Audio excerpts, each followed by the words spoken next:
नमस्कार साथियों। तो आज है 26 जनवरी 2026।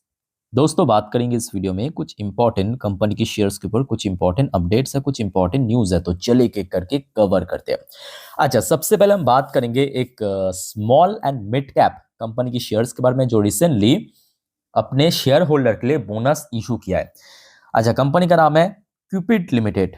क्यूपिड लिमिटेड की शेयर लास्ट डे क्लोजिंग दिया 394 रुपये पे, लगभग 3.95% गिरावट के साथ। वैसे लास्ट डे देखा जाए बाजार की सेंटीमेंट भी कुछ खास नहीं था, ऊपर से मिड कैप स्मॉल कैप अलग से गिरा है। तो क्यूपिड लिमिटेड ने डिसाइड किया कि क्यों ना हम 29 जनवरी, मतलब कल हो गया आपका 27, परसों 28, 29 मतलब बृहस्पतिवार। बृहस्पतिवार याद रखना, कंपनी की बोर्ड ऑफ डायरेक्टर की मीटिंग है, कंपनी की Q3 की रिजल्ट आउट होगा। उसके साथ साथ कंपनी अपने शेयर होल्डर के लिए बोनस भी इशू करेगा। यानी कितने रेशियो में बोनस, 1:1 पे, 2:1 पे, 3:1 पे या कुछ और रेशियो पे, वो आपको 29 जनवरी के दिन ही पता चलेगा।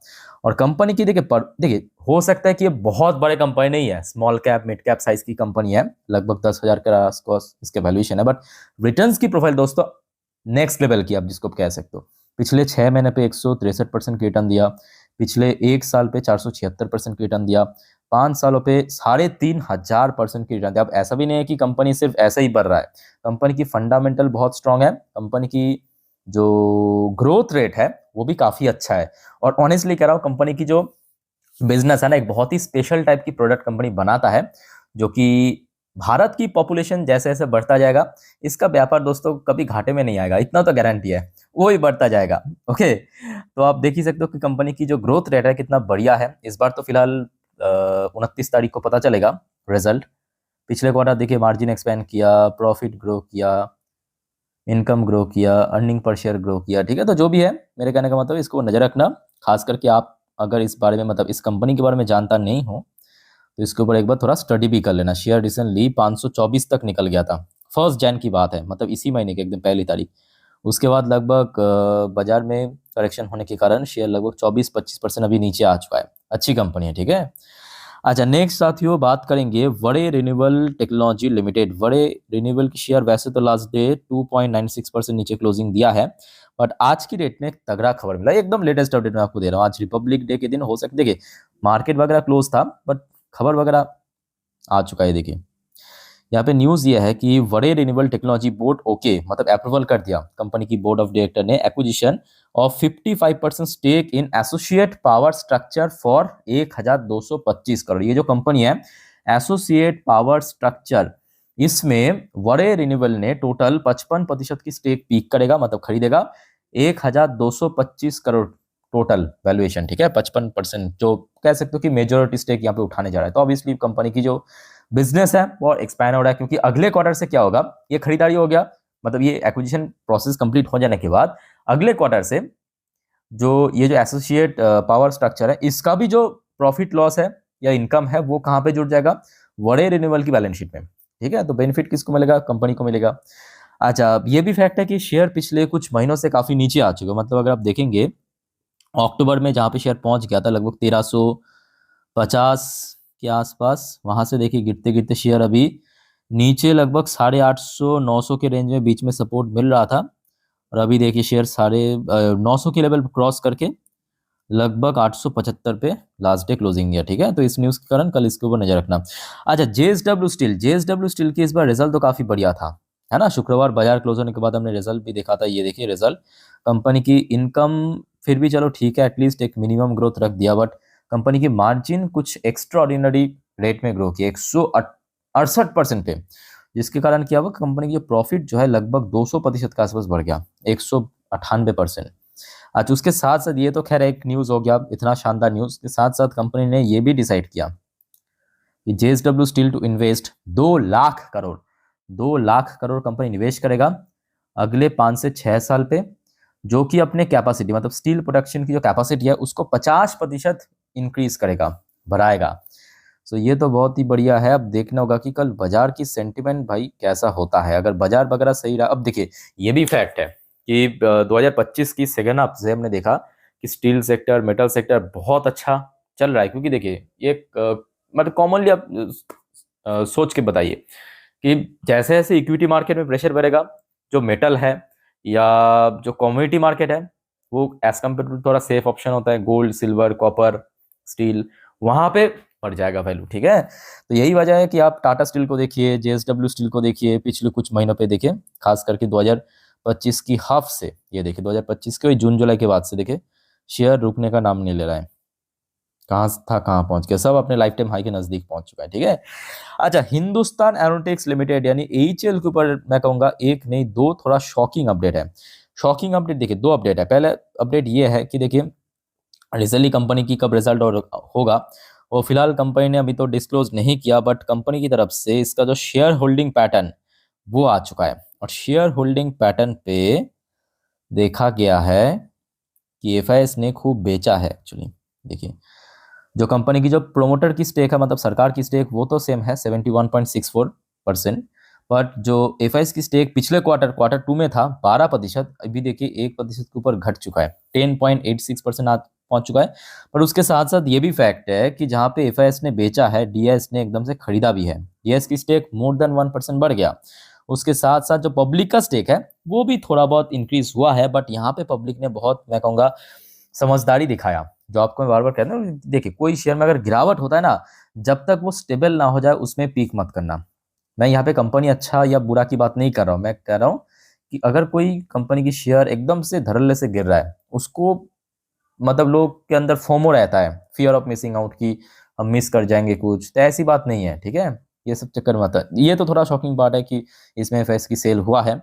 एक और शॉकिंग फैक्टर मैं कहूंगा जिसके ऊपर एक्चुअली कंपनी को थोड़ा सा काम करने की आवश्यकता है, मतलब जो कह सकते हो कि रिस्पॉन्सिबिलिटी। क्योंकि देखिए एचएल एक ऐसे सेक्टर से बिलोंग करता है जो कि एक्चुअली बहुत ही डिमांडेड तो है ही, उसके साथ साथ काफ़ी जिम्मेदारी पूर्ण सेक्टर आप कह सकते हो कि काफ़ी रिस्पॉन्सिबिलिटी यहाँ पे लेना चाहिए कंपनीज को।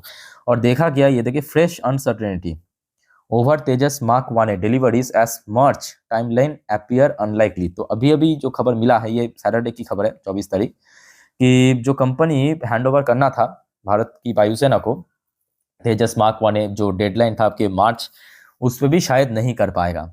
ठीक है, तो आई थिंक कि कंपनी की इसको काम करने की आवश्यकता है कि अदरवाइज अगर आप देखेंगे बाकी कंपनीज अच्छा कर रहा है, मतलब अगर आप मजगांव डॉक को देखिए, जीआरडीसी को आप देखिए, बेल को देखिए, टाइम टू टाइम डिलीवर कर रहा है, जैसे जैसे ऑर्डर मिल रहा है वैसे वैसे डिलीवर भी कर रहा है। बट मैं ऑनेस्टली कह रहा हूँ, देखिए एचएल इस मामले में तो काफ़ी पीछे है।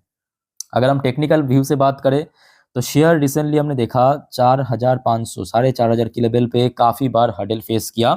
उसके बाद देखा जाएगा, अगर इस लेवल को सक्सेसफुली क्रॉस कर लिया तो ऊपर की तरफ 4,800, फिर आपके 5,000, ये तो काफ़ी ऊपर की लेवल है, बट इमीडिएटली 4,500 इस लेवल को क्रॉस करना जरूरी है।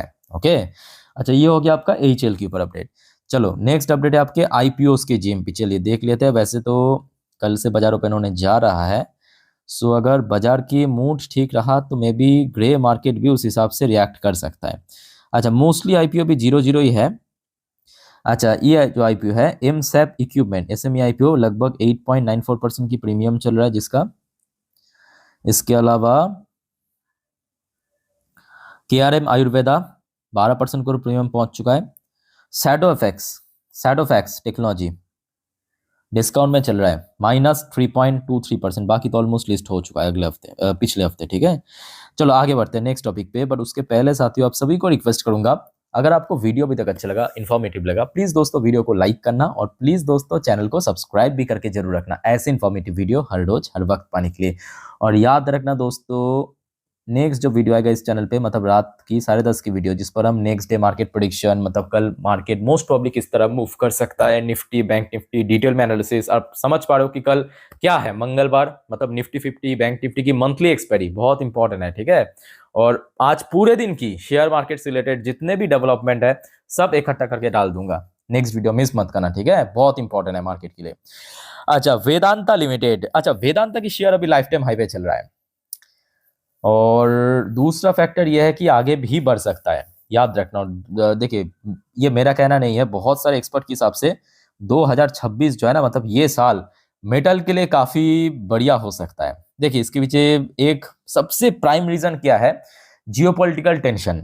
अब जितना जियोपॉलिटिकल टेंशन बढ़ेगा उतना ही लोग किस तरफ शिफ्ट करेगा, इक्विटी मार्केट से कमोडिटी मार्केट की तरफ। और यही वजह है कि रिसेंटली हमने क्या देखा, गोल्ड, सिल्वर, कॉपर, एल्युमिनियम सबके प्राइस में बढ़ोतरी हो रहा है, तेजी हो रहा है।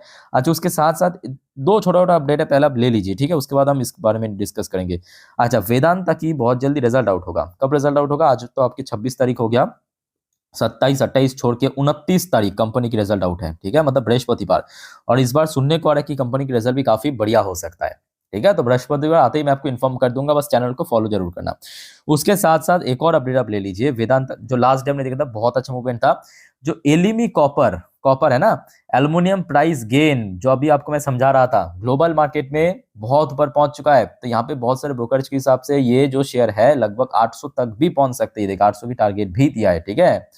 और खास करके वेदांता की बात करें, ये कॉपर माइनिंग करता है, सीयू बेसिकली कॉपर की जो वो नेम है, क्या कहते हैं उसको, हम लोग, अरे क्या नेम है उसको, साइंटिफिक साइंटिफिक नेम नहीं, कॉपर की जो, याद नहीं आ रहा है, जो भी है, ठीक है, उसका जो शॉर्ट है सीयू। अच्छा, तो वेदांत के ऊपर कल नजर रखना और आगे भी बढ़ सकती है, याद रखना। और सिर्फ वेदांत की बात नहीं है, हिंदुस्तान जिंक वो सिल्वर की माइनिंग करता है, ठीक है। इन सब शेयर के ऊपर काफी डिमांडेड आज की डेट में। अच्छा, नेक्स्ट देखिए सुजलॉन एनर्जी। सुजलॉन एनर्जी के ऊपर भी एक शॉकिंग फैक्टर मैं आपको दिखाता हूँ। अच्छा, पहले आप छोटा सा अपडेट ले लीजिए। सुजलॉन को रिसेंटली एक कुछ एनालिस्ट ने, ग्रुप ऑफ एनालिस्ट ने कवर किया और साथ में टारगेट प्राइस काफी लंबा चौड़ा दिया, 73 रुपीज की टारगेट। अब देखिए इस लेवल पे, जो कि लगभग 59% ऊपर। अब पहुंचेगा नहीं पहुंचेगा वो बात की बात है, ठीक है। पहुंच गया तो बढ़िया, कंपनी अगर अच्छा काम किया तो बढ़िया। ये भी फैक्ट है कि कंपनी की देखिए रिजल्ट तो काफी बढ़िया ही हो रहा है, चाहे आप Q2 को उठा के देखिए, Q1 को देखिए, रिजल्ट में कोई डाउट नहीं है, ठीक है। प्रॉब्लम यह है कि शेयर पिछले 6 महीने की बात करें, एक साल की बात करें, आपको डाउनवर्ड मूवमेंट ही दिख जाएगा, ठीक है। मतलब आखिरी बार जब शेयर हाई टच किया तो वो लगभग 1.5 साल पहले की बात है, 83 के ऊपर शेयर पहुंचा था 2024 की सितंबर पे। उसके बाद से तो शेयर में लगातार गिरावट हुआ, बीच में थोड़ा बहुत रिकवर भी किया, 70 तक शेयर पहुंच गया, फिर से नीचे आ गया, ठीक है। अब शॉकिंग फैक्टर क्या पता है? देखिए आमतौर पे क्या होता है कि कोई भी शेयर में जब इंटेंस फॉल होता है ना, जैसे कि आप रिसेंटली अब देखिए उठा के डिक्सॉन केन्स की शेयर गिरा, तो ये तो लगभग कंफर्म था उसमें एफआईएस बेचेगा, है कि नहीं। तो ऐसा ही हुआ है इस बार, जो आपको अपडेट दिया था, डिक्सॉन में एफआईएस ने बेचा, केन्स में काफी मोटा स्टेक बेचा है, वो तो लग ही रहा था। बात यह है कि देखिए सिर्फ डिक्सॉन केन्स की बात नहीं है, पिछले कुछ टाइम से रैपिडली इसमें भी डाउनफॉल हो रहा है सुजलॉन पे, ठीक है।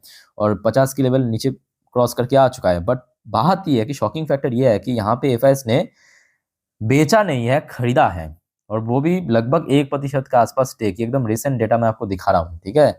और बेचा है यहाँ पे डीआईएस ने, मतलब जहाँ पे आमतौर पे देखने को मिलता है कि एफआईएस की बेचने से, एफआईएस की खरीदने से शेयर में स्टेबिलिटी आता है, तेजी होता है, अच्छा मूवमेंट। बट यहाँ पे खरीदने से शेयर गिरावट हो रहा है, ठीक है। एक शॉकिंग फैक्टर कभी कभी होता है, हर एक चीज़ की एक्सेप्शन रहता है, ठीक है। बाकी देखिए मैं, मेरे हिसाब से पहले कंपनी की रिजल्ट को चेक कीजिए, मतलब सुजलॉन की रिजल्ट कैसा होता है, उसके बेस पे आगे डिसीजन लीजिए। और अगर हम टेक्निकल व्यू से बात करें, टेक्निकल फैक्टर से, तो कहीं ना कहीं शेयर आज जहाँ पे खड़ा है वहाँ से 50 की लेवल को फिर से क्रॉस करना इंपॉर्टेंट है, क्योंकि 50 की लेवल ही इसके पहले बार बार सपोर्ट दे रहा था, आज जहाँ पे रेजिस्टेंस शेयर मिल रहा है, ओके। बाकी दोस्तों कोई कंफ्यूजन है कमेंट करके पूछिए। इस वीडियो को वाइंड अप करता हूँ, वीडियो अच्छी लगे तो लाइक करना, चैनल को सब्सक्राइब करके जरूर रखना। टेक केयर, बाय बाय, जय हिंद।